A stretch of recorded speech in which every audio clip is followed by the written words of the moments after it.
Pues es un verdadero placer estar de nuevo en un evento del antiguo Gestionando Hijos, que ya es Educar es Todo. Gracias, Lucía, gracias, Leo, por vuestro cariño una vez más. Y gracias, por supuesto, a todos vosotros y todas vosotras por venir y por hipotecar una mañana de sábado para formarnos más. Gracias a las profes, a los profes, a mamás, a papás, profesionales también que os habéis dado cita aquí en el teatro para aprender más sobre el cerebro, ¿no? Bueno, pues como bien decían mis compañeros, Lucía, Leo, hoy vamos a hablar, en este poquito tiempo que tengo, del cerebro del niño y del cerebro del adolescente. Entonces, fijaos, vamos a comenzar con aspectos introductorios, un par de nociones que creo que son fundamentales para entender, como decía Lucía, para entender cómo funciona y cómo se desarrolla el cerebro del adolescente y del niño, por supuesto. Seamos conscientes de que desde el momento del nacimiento nos encontramos con un neonato cuyo cerebrito, cuyo encéfalo pesa unos 335 gramos. Fijaos qué cosa tan chiquitita. Con el paso del tiempo, este cerebro se va a multiplicar por 4, ni más ni menos, y llegará a pesar en torno a 1.300, 1.400. Eduardo, ¿nos estás? ¿Van bien mis cálculos? Bien. Fijaos, se multiplica por 4, pero no es tan importante el aumento de tamaño como las conexiones neuronales que se establecen en los cerebros de nuestros hijos. Por eso, nosotros, que somos mamás, papás, que somos educadores, que somos ambiente, que somos los responsables de ir conectando esos grupos neuronales, debemos tener en nuestra cabecita la idea de que somos los principales arquitectos de los cerebros de nuestros hijos. Y por eso la conexión es fundamental. Cómo miramos, cómo entendemos, cómo concebimos a nuestros hijos es fundamental. Lucía lo sabe y le gusta mucho, ¿no?, que hable de apego.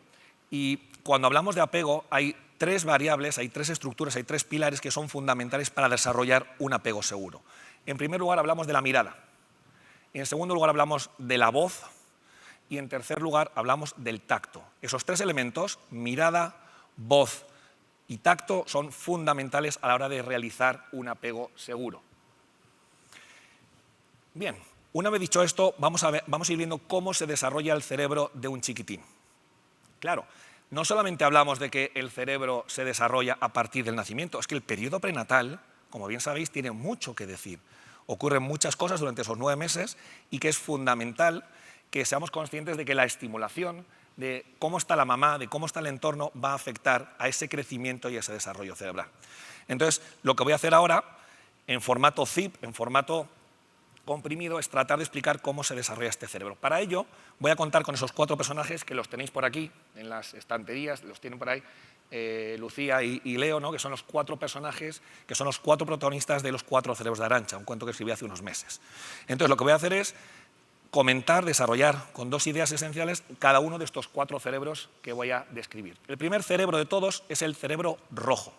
Ya veis que no voy a hablar os prometo que voy a utilizar el menor número de conceptos anatómicos posible, ¿vale? Porque sé que a veces empiezan a salir por ahí sudores fríos, sarpullidos y cosas que son un poco desagradables, alucinaciones, entonces no quiero.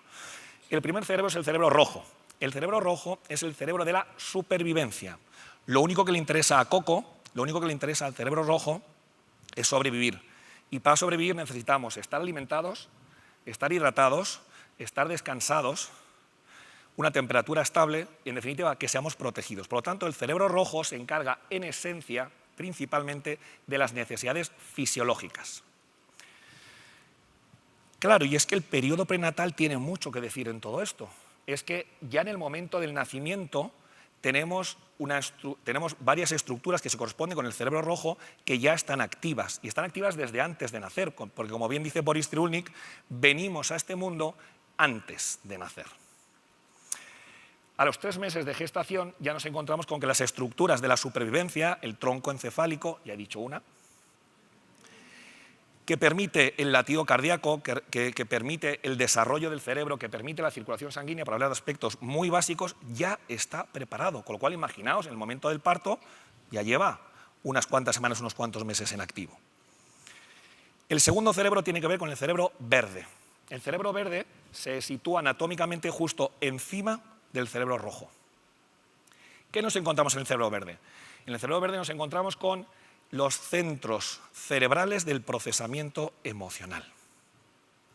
Es decir, que cada vez que vosotros, cada vez que vuestros hijos o vuestros alumnos experimentan una emoción, como puede ser la rabia, como puede ser la tristeza, como puede ser el miedo, como estáis viendo aquí, se enciende el cerebro verde. Y en concreto, ya voy a nombrar la segunda estructura, se activan, se encienden, se hiperactivan, se agrandan las famosas amígdalas cerebrales. Ojo, advertencia.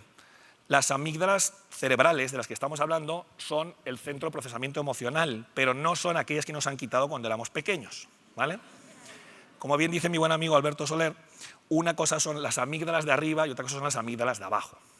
Recuerdo hace unos años que hicimos un congreso aquí en la Complutense, un congreso internacional que vino gente de muchos puntos del mundo, y estábamos hablando de la importancia de las amígdalas, ¿no? Y entonces, claro, decíamos que si uno no tiene amígdalas cerebrales no puede experimentar, no puede vivir una emoción. Y en primera fila teníamos una mexicana, una maestra mexicana, encantadora, a punto de jubilarse, que yo veía que la pobre cada vez iba palideciendo más. Y entonces llegó un momento en que la mujer levantó la mano. Claro, yo estaba diciendo la importancia de las amígdalas cerebrales y de que sin amígdalas cerebrales no hay emoción, no sentimos. Se pierde la esencia no solamente del ser humano, sino se pierde la esencia del mamífero. Somos mamíferos, ¿no? Y entonces la mujer levantó con mucha vergüenza la mano y dijo: a mí me las quitaron de chiquita. Ella se pensaba que era la única persona en este mundo que sin amígdalas experimentaba emociones, ¿no?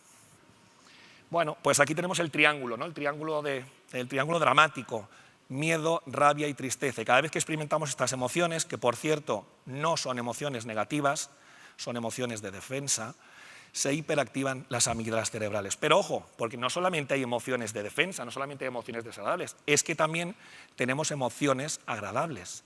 Y esas emociones, seguimos dentro del cerebro verde, se dan en una estructura que se llama el núcleo accumbens. Y cada vez que llevamos a cabo, o cada vez que nuestros hijos llevan a cabo conductas, actividades que les gustan, que sienten placer, que libera dopamina, endorfina, oxitocina, lo que conseguimos es que sintamos ese placer. Entonces, actividades como comer un helado, jugar, ¿no? Hablamos antes de la gran importancia del juego, leer, aquello que nos guste genera esa dopamina, esas endorfinas en el núcleo accumbens. Ahora bien, cuidado, advertencia. Cuando emocionalmente tenemos un vacío en el verde, nos podemos encontrar con que llevamos a cabo determinadas conductas que lo que hacen es suplantar ese vacío que tenemos. Y eso es lo que tenemos que atender como profesionales, como madres, como padres, como maestros, ¿no? Entonces, en ocasiones, el llevar a cabo una conducta repetitiva, es una conducta adictiva, como puede ser el excesivo uso de pantallas, como puede ser consumo de determinadas drogas o el sexo patológico, las adicciones que queráis, en muchas ocasiones nos encontramos con que estas adicciones lo que están haciendo es que están rellenando un vacío de contenido emocional y por eso se convierte en una conducta adictiva. En tercer lugar, fijaos que hemos hablado del cerebro rojo y del cerebro verde. El rojo y el verde suponen anatómicamente lo que supone el subcórtex, lo que está por debajo del córtex. Cerebro rojo tiene que ver con necesidades fisiológicas, hemos dicho, y el verde tiene que ver con las necesidades emocionales y las sociales. Ya llevamos 3 de los 4 tipos de necesidades. Y el último tipo de necesidad que existe son las que se corresponden con el cerebro azul. El cerebro azul, que se corresponde con las necesidades de tipo cognitivo, es aquella necesidad que os hace a todos estar aquí, que os hace a todos aprender, que os hace a todos querer conocer, curiosear, conocer en definitiva, el aprendizaje, ¿no? Y aquí hablamos del cerebro azul. El cerebro azul es una estructura que está en el neocórtex que hemos dicho y ahí nos encontramos con un gran almacenamiento de información, nos encontramos con muchos pensamientos que hemos aprendido, estos no son innatos, pensamientos que hemos aprendido cuando éramos chiquititos. Y estoy seguro que leyendo estos pensamientos, que son algunos de los ejemplos que podríamos poner, os podéis sentir identificados. Y estos son los pensamientos muy grabados en nuestro cerebro, en lo más profundo, ¿no?, que los psicoterapeutas tratamos de trabajar. Son esos pensamientos que nos ponen un techo, que nos invalidan, que no nos permiten, son los mandatos familiares, los mandatos sociales de no puedes, no debes. El cerebro verde tiene que ver con lo que quiero, lo que no quiero, lo tiene muy claro, y el cerebro azul tiene que ver con lo que puedo o lo que no puedo. Claro, existe una relación muy clara entre los cerebros, entre los colores. Hay una relación entre el rojo, el verde, el azul y el amarillo, desde luego. Hay una relación entre los personajes, Coco, Rati, Data y Bali. Hay una relación muy importante, ¿no? Fijaos, cuando sentimos vergüenza, ¿qué es lo que ocurre? Que al sentir vergüenza, cerebro verde, una emoción de defensa como es la vergüenza, eso afecta al cerebro azul. No puedo acceder a la información. ¿Os ha pasado una vez que os habéis quedado en blanco? Claro, claro. Nos quedamos en blanco porque nos estresamos, nos ponemos nerviosos y nos quedamos en blanco. ¿Os ha pasado, profes, os ha pasado como alumnos que habéis ido a un examen, que os lo sabíais muy bien, con lo cual la información estaba muy bien almacenada en el cerebro azul, y cuando habéis llegado al examen os habéis puesto nerviosos, nerviosas por el motivo X, y lo que ha ocurrido es que la parte emocional, ese miedo a la decepción, ese miedo a no poder hacerlo bien, os ha afectado tanto que ha liberado cortisol y os habéis quedado en blanco y no habéis podido poner nada en el examen? Claro. Y oye, yo no sé qué es lo que ocurre, que cuando uno sale del examen, ya ha entregado el examen, ha entregado prácticamente en blanco, poniendo casi tonterías, sale del examen y es pasar por el marco de la puerta que no sé qué tipo de magnetismo, qué tipo de wifi tiene, que uno recupera. En cuanto la amígdala reduce su hiperactivación, recuperamos la información. ¿La información estaba disponible? Sí, pero no estaba accesible. Y en último lugar nos encontramos con el cerebro amarillo. El cerebro amarillo es ese cerebro que se encarga de la gestión, es el director de orquesta, es el CEO de la empresa, es el gerente, es el que se encarga de coordinar el rojo con el verde con el azul, pero tiene una gran capacidad de empatía, es muy consciente de lo que está ocurriendo en el cerebro. La decisión que hoy toma el cerebro amarillo no tiene por qué ser la misma que tome mañana, aunque las circunstancias sean parecidas, porque cada cerebro tiene su función, y de eso se trata, ¿no? El cerebro amarillo es el cerebro del Homo sapiens sapiens, es el cerebro que nos diferencia del resto de las especies. Es el cerebro que nos permite ir al futuro. La concentración es una función ejecutiva, que por cierto está en la casa de las funciones ejecutivas, el cerebro amarillo es una función ejecutiva que nos permite esta parte del cerebro. Concentración, control de los impulsos, planificación, organización, regulación emocional son funciones ejecutivas que están en el cerebro amarillo. Igual que el rojo y el verde son cerebros innatos, sobre todo el rojo, los cerebros azules y amarillos son cerebros que se aprenden y se estimulan gracias a vosotros y a vosotras. Por eso es tan importante que fomentemos las relaciones, que fomentemos el contacto, que fomentemos el abrazo, que fomentemos aquello que nos diferencia como especie, que nos diferencia como mamíferos. Y aquí tenéis un poco el resumen, ¿no? Tenemos a Coco en la parte baja, el que es el que representa las necesidades fisiológicas. Tenemos luego a Rati, que es el que representa la parte emocional, experimenta todo tipo de emociones, las agradables y las desagradables, las de aproximación y las de defensa. En tercer lugar, en el piso de arriba, tenemos a Data, que es la que representa toda la información, toda la memoria, todo el almacenamiento. Y en último lugar, en el ático, es ático porque es lo último que se realiza, es lo último que se aprende, se tarda muchos años en desarrollar un cerebro amarillo. Ahí tenemos a Bali, que es el coordinador de todo esto, ¿no? Y claro, fijaos, luego para atrás, os encontráis con que en cada uno de los pisos hay escaleras. Esas escaleras no vienen de gratis desde el parto, claro que no. Esas escaleras vienen desarrollándolas y estimulándolas en casa y en la escuela. Y para eso necesitamos de una sustancia que es el pegamento cerebral. ¿Qué es el pegamento cerebral? Es aquella sustancia que nos permite... No lo busquéis en Amazon, ¿eh? No lo venden en Amazon. Es lo único que no vende Amazon, el resto todo. Es una sustancia que se elabora con cariño, con tiempo y con paciencia en casa. Sobre todo en casa. Por supuesto que los profes también lo hacéis en el cole, pero sobre todo en casa. Y los ingredientes que metemos en esa fuente, en ese bol, y que mezclamos, son ingredientes muy especiales. Es protección, los niños necesitan protección. Es fomento de la autonomía. Es darles narrativas o explicaciones de lo que ocurre no solamente fuera, sino también en su cuerpo. También hablamos de la importancia de conectar, de sintonizar con sus necesidades, de legitimarles sus emociones y sus necesidades, de ser responsivos, de estimularles lo suficiente, no demasiado, de ponerles límites, etcétera, etcétera. Todo esto metido en un bol, bien batido y aplicado en dosis pequeñas, pero todos los días, genera pegamento cerebral y hace que el cerebro funcione como uno, porque ese es el objetivo. El objetivo es que cada parte del cerebro cumpla con su función.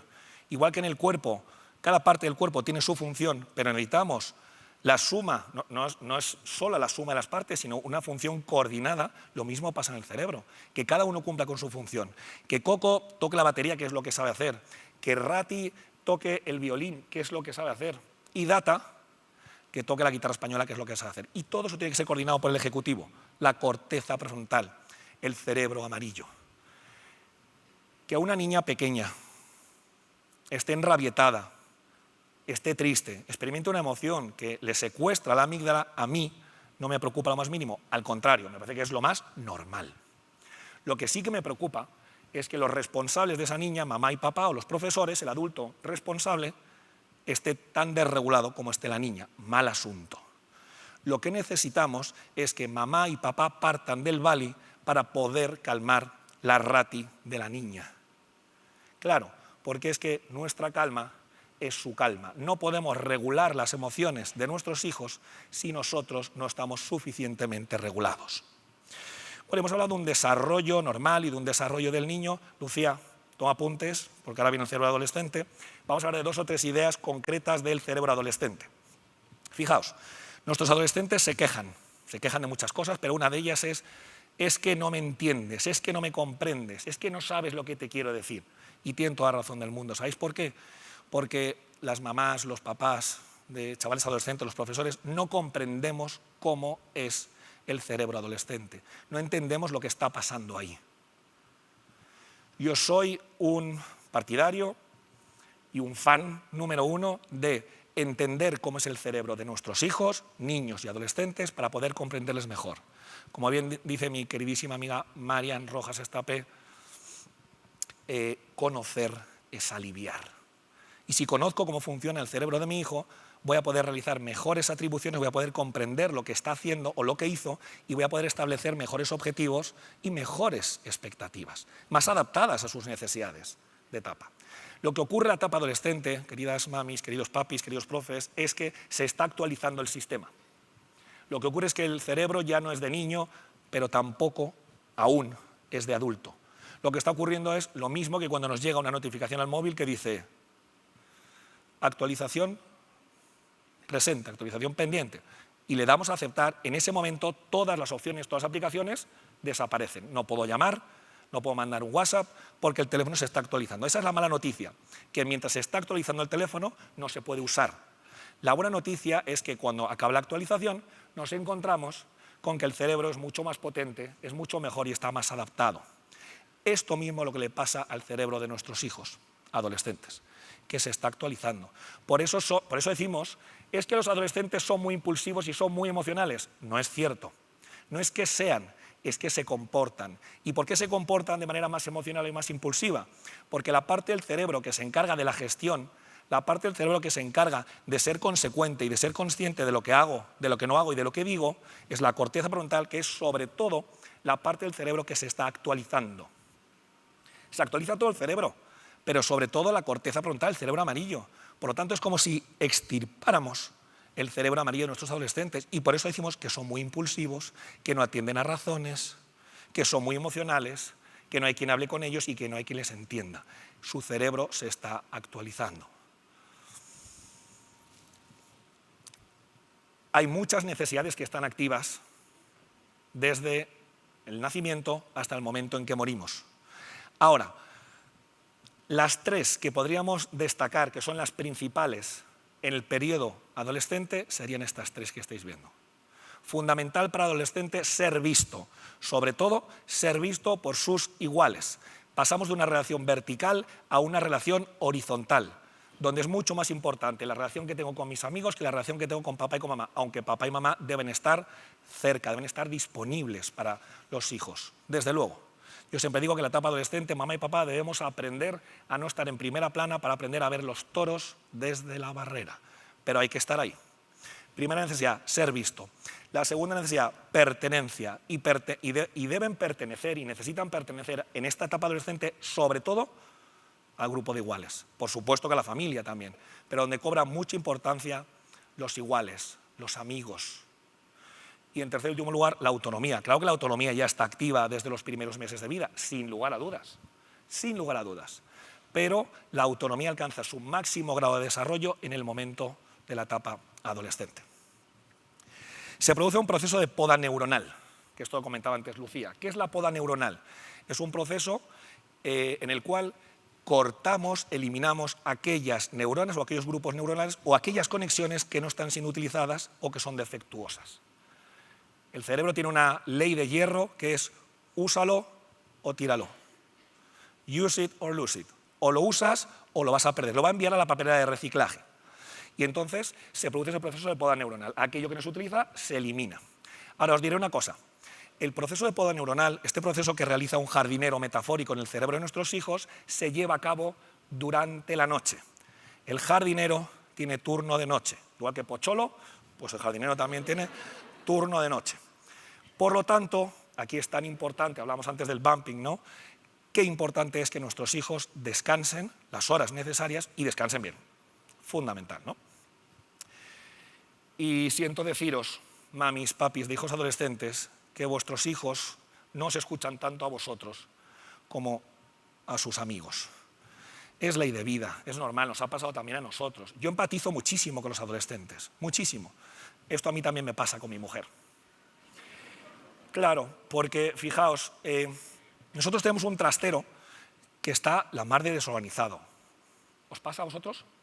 Sí, vale, digo, así soy el único que tengo el trastero desorganizado. Y entonces el otro día, yo muy contento, dije, fui al Leroy Merlin, que dice una amiga nuestra, Leroy Merlin, y en el Leroy Merlin me encontré con unas estanterías de estas de metal y dije, ojo, qué maravilla. Me llevo unas estanterías de metal, las ponemos en el trastero, organizamos todo de maravilla. Y llego a casa y le digo, cariño, fíjate qué gran idea, oye, ¿qué te parece si ponemos unas estanterías de metal? No. Digo, bueno, no pasa nada, a lo mejor no le pilla un buen día, voy a intentarlo. Y 2 o 3 días después lo vuelvo a intentar, nada, no hubo manera. Y creo que lo intenté hasta incluso la tercera vez, pero no hubo manera. Y hubo un día que yo estaba en casa jugando con mis hijos al escondite, que nos gusta mucho jugar al escondite, fantástico el escondite, y de repente llega mi mujer, que venía a casa de sus padres, muy contenta, deja el bolso, deja las llaves y me dice, cariño, mi madre ha tenido una idea magnífica. Bueno, vamos a ver qué dice mi suegra en esta ocasión. Y el caso es que me dice, es que hay unas estanterías en el Leroy Merlin de metal que nos vendrían de maravilla para el trastero. Y dije, vamos, lo que vengo diciéndote en los últimos meses, ¿no? Bueno, pues esto mismo le pasa a los adolescentes, ¿no? ¿Os suena? Claro. Bueno, y ya para acabar, que ya estoy fuera de tiempo, 3 consejos para conectar estos 4 cerebros, rojo, verde, azul y amarillo. En primer lugar, súper importante, jugad. Jugad todo lo que podáis con vuestros hijos. No estoy diciendo con vuestros niños, estoy diciendo con vuestros hijos. Tengan la edad que tengan. El ser humano es la única especie sobre la faz de la Tierra que en etapa adulta seguimos jugando, y no solamente con la descendencia, que esto también lo hacen otros mamíferos, sino que jugamos entre nosotros, entre adultos. Somos los únicos. El juego es fundamental para nuestros hijos y para nosotros. Jugad con ellos. Y como dice mi querido Joaquín Fuster, cuanto más cooperativo, mejor. Cuanto menos competitivo, mejor. Juegos de mesa, fantásticos. Que aparte de fomentar los vínculos, aparte de fomentar el buen rollo en casa, fomentamos funciones ejecutivas. En segundo lugar, cuidado con silenciar a nuestros niños. Les silenciamos constantemente. No, eso no está bien. No llores, que no es para tanto. Pero no te enfades por esa tontería. Constantemente le estamos ninguneando. No solamente sus emociones y lo que piensan, sino a ellos como personas. Entonces me parece que es fundamental no silenciar a la infancia, no silenciar a los niños. Fundamental. La mayoría de los acontecimientos estresantes que nos ocurren, que todos pasamos por ellos, y que posteriormente se convierten en acontecimientos traumáticos, que todos tenemos acontecimientos traumáticos, todos, se producen en esencia por haber silenciado el acontecimiento traumático. Por lo tanto, permitid que hablen, permitid que se expresen, permitid que lloren. A lo mejor no es en el momento que vosotros queréis, pero permitidlo, porque acontecimiento estresante que no se permite hablar, potencialmente se va a convertir en un acontecimiento traumático. Y ya para acabar, y no por ello menos importante, poned vuestros móviles en modo avión, poned los dispositivos en modo avión y poned vuestros problemas y todo aquello que os pueda distraer de vuestros hijos en modo avión cada vez que estéis con ellos. Todo lo que podáis. todo lo que podáis. Cada vez nos vamos acercando más al momento en que se van a marchar de casa. Será antes o será después, pero cada vez nos acercamos más a ese momento. Entonces, aprovechadlo al máximo, disfrutad de vuestros hijos y ayudarles a tener un cerebro, como dice Daniel Siegel, conectado.